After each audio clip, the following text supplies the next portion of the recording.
Bonjour les gourmandises, on espère que vous allez bien. Nous ça va super méga giga bien, Néo. On est au taquet bien sûr.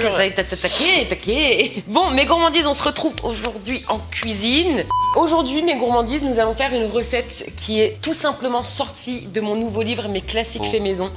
Oui. Oh putain. Donc c'est une exclue. Ouais, c'est un peu une exclue. Vous avez vu, j'ai déjà mis mes petits marque-pages des recettes qu'on va faire ensemble. Si vous ne l'avez pas encore, je vous mets le lien en barre d'infos pour le commander. On est vraiment dans un livre de recettes traditionnelles, de recettes de grand-mère, de recettes accessibles, faciles, rapides, avec 4 thématiques principales. On a les bases, on a les gâteaux et les tartes, on a les goûters, les petits déj et on a les desserts. Je peux dire un truc pour tous les goûts. Je peux dire un truc en toute objectivité, sincèrement. Oui. Tu sais que je suis très critique sur ton travail. Oui, clairement. C'est de très loin ton meilleur livre. Pas que les autres étaient nuls. Tu dis ça à chaque livre. Donc en fait, ça veut dire que je me bonifie. Non, avec parce le temps. que ceux-là, je trouve qu'on est dans des vrais desserts. Il y a grave moins de sucre. Tu t'es fait les fesses comme ça pour le faire. Non, franchement, Ouais. bravo. Et juste pour la petite info, sur certaines recettes, vous avez un QR code, vous le scannez avec le téléphone et vous avez accès aux recettes en vidéo. C'est important de le dire. Donc aujourd'hui, on va faire cette recette qui est On en fait pas le qu'une. moelleux aux pommes. On n'aura jamais le temps. Ah. Donc on va faire le moelleux aux pommes de mamie. Vous allez voir, c'est simple, c'est une recette que vous pouvez faire Mamie. en famille. Et c'est très très bon. Tu vas être relou comme ça tout le long de la recette, on va pouvoir oui. pâtisser. Et c'est exactement pour ça que tu me fais venir. Hein. Ok. Je suis pas là pour pâtisser, moi je te dis de suite. Hein. Ok. Ce qu'on va faire, c'est qu'on va prendre un pot de yaourt qu'on va utiliser pour toutes les mesures après. Ah, la fameuse. Ça, j'adore ça. Donc on vide le pot de yaourt. C'est pour ça que je vous dis qu'on est vraiment dans une recette ludique que vous allez pouvoir faire en famille. C'est un peu le même principe que le gâteau yaourt. Sauf qu'il est aux pommes et qu'il n'y a pas de yaourt. Bah oui, il y a un yaourt. Non, mais d'accord, mais tu vas mettre le yaourt dans le gâteau? Bah oui bébé, je m'amuse pas à vider un pot de yaourt juste pour le gaspiller. Est-ce que je peux me permettre une petite réflexion peut-être? Quoi? Est-ce qu'on commencerait pas à faire préchauffer le four? Oui, exactement. Tu peux le faire préchauffer. À 180 degrés. Tout est expliqué dans le livre, n'est-ce pas? Donc le pot de yaourt, on l'a lavé séché, on le place de côté. Donc ensuite, Ninou, vas-y, bah tu sais quoi, regarde, tu vas pâtisser. Là, on va faire dans le robot. Dans un bol, verse le yaourt. Mais non, mais pas du tout. Le yaourt. Si, Le yaourt. Non, les yaourts, on l'a fait. Comment mon ça, chat. pas du tout? On l'a fait le yaourt. Oui, mais il Tiens. faut le mettre dans un bol, le yaourt. Bébé, allez, mon chat, je l'ai fait. Allez, les œufs. Le sucre, du coup, il va nous falloir un demi-pot de sucre. Vous voyez, on ne met vraiment pas beaucoup de sucre. Hop. On est encore dans la décoration ambiance Halloween. C'est plus Halloween, mais on est encore dans l'automne. Alors, on garde les couleurs automnales. Moi, j'ai hâte qu'on mette le sapin, là. On met un peu de vanille. Vas-y, à fond la caisse. Là, on a un beau mélange, tu vois. C'est vrai que c'est Ton très bon. mélange, il forme le fameux ruban qu'on recherche quand on fouette les jeunes avec le sucre. Tu vois, on a quelque chose de très somptueux. Donc ça, c'est bon. Ça, on peut placer de côté. Maintenant, à ce mélange, on va venir ajouter les ingrédients secs. Donc, il nous faut La toujours levure. notre pot de yaourt. On va mettre 3 pots de farine. Non, mais ça, c'est trop bien, par contre. J'adore ce genre d'astuce, Nino. Très important de flatter les gens avec qui je travaille. Très important. Oula, bah oui, bah alors, bon, par contre, c'est sûr que... Non, mais Elle a le pot de J'ai yaourt, enlevé mais le surplus, elle a j'ai mis enlevé. 6 fois trop, quoi. la levure. Et on a également La cannelle. la cannelle qui est optionnelle. Mais non. Parce que je vous vois venir dans les commentaires, j'aime pas la cannelle. Non, mais comment? Alors déjà, tu goûtes avant de dire que t'aimes pas. Déjà, première chose. C'est relou quand on dit j'aime pas. Tu goûtes. Tu goûtes. Voilà. Dis donc. Après, tu peux. Et oh, tu parles pas comme ça à mes abonnés. Pardon. Mais cela dit, dans un gâteau aux pommes, il faut mettre de la cannelle. Ah, mais oui. Mais au début, j'étais un peu comme vous, j'étais là, ouais, la cannelle. Et maintenant, tu Et kiffes. aujourd'hui, s'il n'y a pas de cannelle. En vrai, on les juge, mais s'il faut que tout le monde aime la cannelle. Peut-être. Là, on va incorporer au fouet, mais tu vois, en soulevant la préparation. Mais attends, ça va pas du tout. Ah. Mais non, mais je sais ce qui va pas. Quoi? Est-ce que c'est possible de rater sa propre recette? Parce qu'en fait, j'ai oublié, mais le yaourt, fallait le mettre dès le début. Oui, c'est ce qui disait mon livre, mais tu vois, dans la précipitation. Non, mais c'est pas grave, on va le mettre maintenant. Mais effectivement, si vous avez mon livre en possession, c'est bien écrit.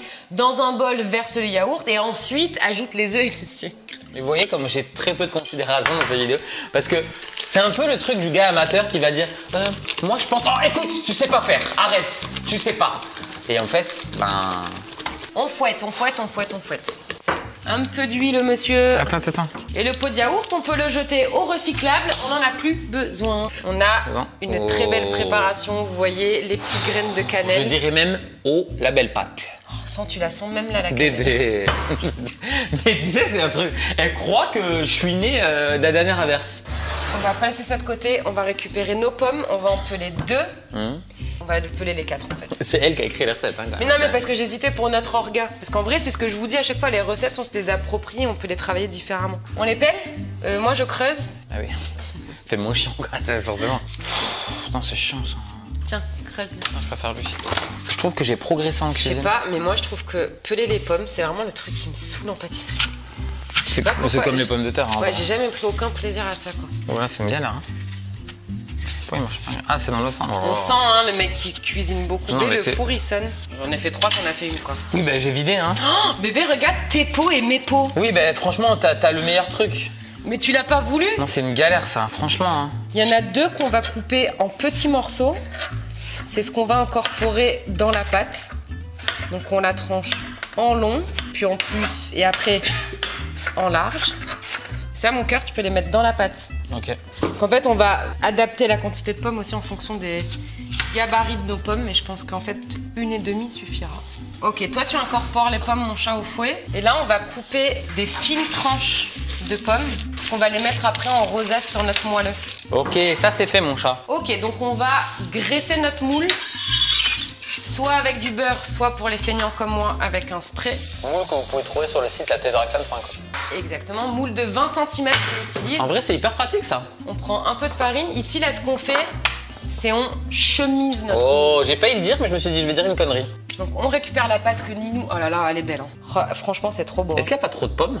Jamais trop. Parce qu'elles vont fondre en fait. Elles vont se mêler dans ton appareil. Après, vous adaptez la taille de vos morceaux de pommes selon vos goûts. Moi là, c'est vraiment comme je l'aime. Parce qu'on va avoir du mi-croquant, mi-fondant, tu vois. Donc là maintenant, on vérifie comme qu'on a bien suivi les étapes de mon livre. Verse la pâte dans ton moule préalablement beurré et fariné. Dispose des pommes coupées en tranches fines et en forme de rosace sur la pâte. Donc Ninou, on commence par l'extérieur et on va vers l'intérieur. Alors, tu sais que j'aurais... Alors, je peux me permettre? Quoi? Moi, je croyais qu'on faisait ça une fois le gâteau cuit. Bah non, tu vas mettre des pommes crues dessus. Et c'est là que je me dis que je suis complètement débile. Comme quoi, tu peux avoir une bac avec mention et être complètement con. Hein. On laisse vraiment le moins d'espace possible. C'est pas grave si c'est pas parfait. Là, vraiment, on cherche pas le visuel. C'est vraiment les recettes de grand-mère, quoi. Après, ça nous avantage un peu parce que je vais vous dire, là, franchement, la mise en place, enfin, le dressage, bon, Non, mais là, déjà, c'est trop beau, on est d'accord. c'est très très joli. Vous voyez que je vous mens pas, quoi. C'est des desserts que je sais faire, même si je mets pas le yaourt au bois. Ouais. Alors, est-ce que je peux C'est pas du tout prévu dans le livre de recettes. Mais c'est ça qui est génial, c'est qu'on voit qu'on peut customiser le truc. Non, on met un tout petit peu de sucre roux dessus. C'est un peu con de mettre moins de sucre dans le gâteau et de rajouter du sucre dessus. Est-ce qu'on met un peu de cannelle dessus? Oh, ça sent bon. Hein. Ah, la cannelle, tu vois, j'adore. Visuellement, là, c'est canon. Maintenant, il faut que ça cuise. Ouais. On va enfourner tout ça pendant 50 minutes. Et ensuite, on va démouler et déguster. Attention, chaud de vin. Oh, c'est trop beau. C'est là qu'on va voir si ça démoule. Oh, je peux le faire, ça. Oui, tiens, mais fais gaffe, c'est chaud. Et c'est trop beau, hein. On va le mettre sur son petit plateau, vous voulez. Là, franchement, bébé, tu rentres dans une pâtisserie, tu vois ça. Ouais. Moi, ça me fait plus envie. Non, c'est ça très beau. fait vraiment... Ouais, moi, en plus, ce que j'adore dans les pâtisseries, c'est quand, tu sais, quand on appelle ça, tu sais, ils coupent les parts dans le gâteau. Ouais. J'adore ça. Ça donne faim. On est sur quelque chose de très mignon que vous pouvez accompagner avec une boule de glace vanille. Ou de la chantilly aussi. Attends, je fais la photo pour le blog. Oui, madame. Est-ce qu'on a du moelleux? Oh là là, la hauteur de gâteau là, je vous le dis, ça va être fou. Mais non! Ah, en vrai, les morceaux de pommes, ça le fait. Hein. C'est trop bon. Hein. Oh! Non, c'était sûr! Vite, fois. donne-moi une petite assiette. Chaque fois. J'ai tué la rosace. Et pourquoi tu prends pas une pelle à tarte? Je comprends pas. Ok, donc là, nous, il est encore très chaud. Effectivement, tiède, c'est meilleur, mais Ouais. je vous conseille quand même d'attendre 15-20 minutes qu'il redescende en température. Ça va accentuer le côté moelleux et ça va enlever un peu ce côté humide qu'a apporté la pomme. Donc Et attendez j'ai vu un peu truc avant de très déguster. intéressant dans ton livre. Dans mon C'est livre le gâteau, tu peux le conserver jusqu'à 5 jours. Donc ça veut dire que vous faites votre gâteau le dimanche. Au frais, hein. Au frais, mais tu fais ton gâteau le dimanche. Toute la semaine, t'as ton goûter en vrai. Ou Du le fait petit-déj. maison. Ou le petit-déj, t'as ton goûter, fait maison, très peu calorique, avec peu de sucre. On mange pas de cochonnerie industrielle. Ah, très chaud. C'est faux. C'est trop bon. Très bon. Alors effectivement là on est dans un gâteau quasiment sans sucre. Je sais qu'il n'ose pas me le dire mais il me dit je serais pas contre un peu plus de sucre. Moi j'adore comme ça. Et les pommes viennent sucrer naturellement le gâteau. Selon vos goûts, vous pouvez ajouter un peu de sucre ou alors ajouter du sucre naturel, pourquoi pas du miel. Moi je trouve ça parfait. Non, c'est très bon. Parce qu'en fait vu qu'il n'y a pas beaucoup de sucre, t'as vraiment le goût de la pomme. Tu la vois. sens bien, ouais. Ah ouais. Mais par contre, pour le coup, il faut vraiment des bonnes pommes, tu vois ce que je veux dire? Moi je trouve que Pink Lady là c'est top. C'est bon ça, hein, les petits chips de pommes dessus. On espère que cette recette vous a plu. Si vous la testez comme toujours, partagez vos créations sur Instagram en identifiant nos comptes. Et on se retrouve très bientôt, ici ou ailleurs. On vous aime de ouf, de dingue, de malade. Ciao!